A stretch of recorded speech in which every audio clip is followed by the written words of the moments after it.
Thank you so much, James. Oh, the walk-in music. I love it. Thank you. Hawaii 5-0. Gosh, guys, I gotta get this all up. Is this mic good? Good morning, Slopes Nation. How are you feeling this morning? You good? Yeah, come on. I want to hear some energy. This is awesome. I grew up rapping a little bit, but so I'm getting too much credit. Are you okay if I start off with a few bars, a little rap?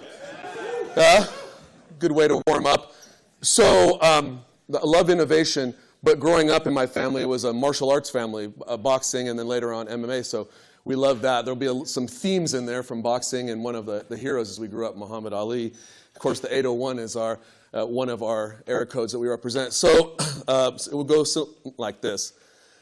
I'm an innovating, devastating rhyming AG, repping 801, Utah SLC. Don't waste your time trying to battle me, because I'll knock you out, you Frazier. I'm Ali, yes, Ali, a.k.a. Cassius Clay. You want to take my title, best step away. Political pugilist, I don't play. You feeling lucky, punk? Come on and make my day, because I got rope-a-dope, give you hope, take your best hits. When I'm standing there smiling, you know I'm legit. You'll be punched out, tired, and ready to sit, and then I'll rain down blows till you beg me to quit. Round 1 of 15, it don't mean a thing. It's who's wearing the belt when we step out of the ring, so I'll overcome whatever you bring, because I'm the undisputed heavyweight and pound-for-pound king. Yes, thank you. UVU, thank you, Silicon Slopes, JB, all of you here today. Now, if I look a little familiar to you, some of the students, it's because there is a younger, thinner, better-looking, cooler, smarter version than me that walks around here on this campus. His name is Dr. Kyle Reyes. He's a vice president here at UVU. He's my younger brother. I know he's here somewhere. I just want to throw out a huge shout to him. He's probably running around, but Dr. Reyes, where are you? Come on, Kyle, right here. My bro, he's awesome. You're good. I get mistaken for him often when I come down here, which is a compliment to me. It's probably a slight to him. I have a number of these mistaken identity situations. I'll share a couple of them with you. A few years ago, I was speaking to a 5th grade class in Provo, Utah, so just very close by here. And I walked in, and the class stands up, standing ovation. I'm feeling pretty good about myself. Instinctively, I throw mashaka because we're part Hawaiian. The kids go crazy. The principal walks up and says, seeing that I'm feeling pretty good about myself, he's like, I would let it go to your head. They all think you're Kalani Sitake, the head football coach for BYU. You might want to start with a football story. Last year, not too far from here, I'd been asked by a senator to speak at an event. I think it was Senator Mike Lee, who's a Hall of Famer for Silicon Slopes. I happened to be just finishing an undercover op in another country, deep undercover, to rescue kids from human trafficking. But I said, absolutely, I'll be there. So I jumped on the plane, barely made it. We raced. We got here from the airport, rushed to the venue. I'm trying to get to the stage, blocked by security. I'd forgotten, it just hadn't really dawned on me, that I was still in my deep undercover criminal persona. So I had bandana, fake tattoos, cornrows in my hair. Didn't look like me. And so neither security nor his staff wanted to let this thuggish-looking dude into the event until the senator came out and identified me. What do I hope to do in the next 10 minutes? Is give you some insight into how AI affects my world as a regulator and law enforcement leader. To provoke some questions and introspection on your part, ask some hard questions, challenge your paradigms, give you some recommendations, and finally ask for your help. What I can't do is predict where AI will take us in the next 5, 10, or 100 years. And there's not enough time today to discuss anything that complex or in-depth. So instead, I'd like to start with a story and an allegory. About a decade ago, I began calling tech founders, tech innovators, and investors modern-day Prometheans. We're here at the Academy. What am I talking about? Named after the Titan in ancient Greek mythology. Prometheus and other Titans went to war with the Olympic gods like Zeus. What were they fighting about? Of course, power. One of the disagreements, the Olympians thought little of mankind and didn't want to give them fire, a celestial power. Prometheus had faith in humanity and stole fire from the gods to gift to humans. The fire helped man become more civilized, help fend off predators, cook food, provide warmth, and build civilization. Fire wasn't all good. It was also weaponized and used to destroy and devastate. But for his efforts and the risk he took to help mankind, how was Prometheus rewarded? Any of you know? The jealous gods of Olympus chained him to a rock and had a magical bird of prey eat his liver out from his body every day.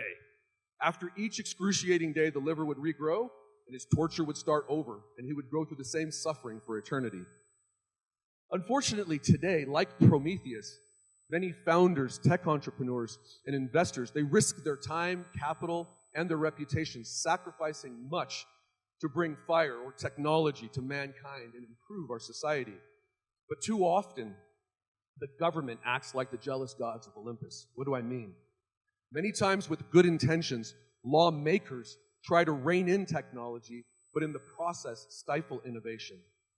On top of that, regulators, like state AGs or at the federal level, the FTC or other agencies, enforce laws that were not a good fit to begin with, laws that truly didn't capture the reality and rapidity of tech evolution. Many of these laws are obsolete by the time they're passed because lawmakers can't keep pace with the rapid nature of innovation. And so, too often, bad laws written by good policymakers who don't understand tech and then enforced by regulators who fear or misunderstand tech lead to investigations, lawsuits, fines, a regulatory nightmare that can feel much like being strapped to a rock and tortured over and over again, eternally. So where does this analogy lead us? As applied to machine learning and artificial intelligence, like fire, AI can obviously be used for so many positive functions, and many others today will talk about how AI can help raise the quality and longevity of our lives. There's so many positive applications from health and medical to financial and industrial. But also like fire, AI can be used for great destruction. Chaos GPT, for example, has a stated purpose of what? Destroying humanity. Now, it may still be far from accomplishing that goal, but, I repeat, but some of the capabilities it has manifested already, including leveraging social media to recruit and indoctrinate, are all too chillingly real. The social and legal challenges of chatbots, of deepfake images and voice clones can be anywhere from disruptive to devastating. As AI gets more sophisticated, the difference between fakes and what's real is far less discernible, while the enabling technology is much more accessible. Dilemmas like the liar's dividend begin to factor in, where misinformation and disinformation become more normalized and weaponized. From a sociology standpoint, think how much we're already divided as a society along so many lines, political differences being one of the most polarizing. Now, add in false statements, doctored photos, incriminating but fake videos that can incite even greater hatred and distrust among us. From a legal and law enforcement standpoint, think about the challenges we have and will continue to grapple with dealing with the reliability of evidence. In the past couple months alone, there have been a rash of fake kidnappings and extortion of money due to voice cloning. Imagine this scenario. A smart professional woman and some of her friends are enjoying a vacation cruise without their husbands or partners. They run into a fellow passenger who seems fun, but is actually a perpetrator. He engages them in conversation while recording their voices sufficient to clone. The perp discreetly steals the phone of the mark, the innocent woman, while she's back swimming in the pool. The perp leaves the area to call her husband. The perp tells the husband he must wire a certain amount of money to an offshore account or his wife will be killed. The perp uses a cloning app to imitate the wife's pleas for help on the phone. The husband frantically texts his wife to see if she's really being held. Because the perp has her phone and the wife's still swimming and sipping Mai Tais with her friends, she has no idea. Getting no reply on her phone, the husband is desperate, runs to the bank to wire the funds. Funds are gone and irretrievable as soon as the wire transmits. Now, this is a pretty extreme case, but these cases are happening out there on a daily basis now.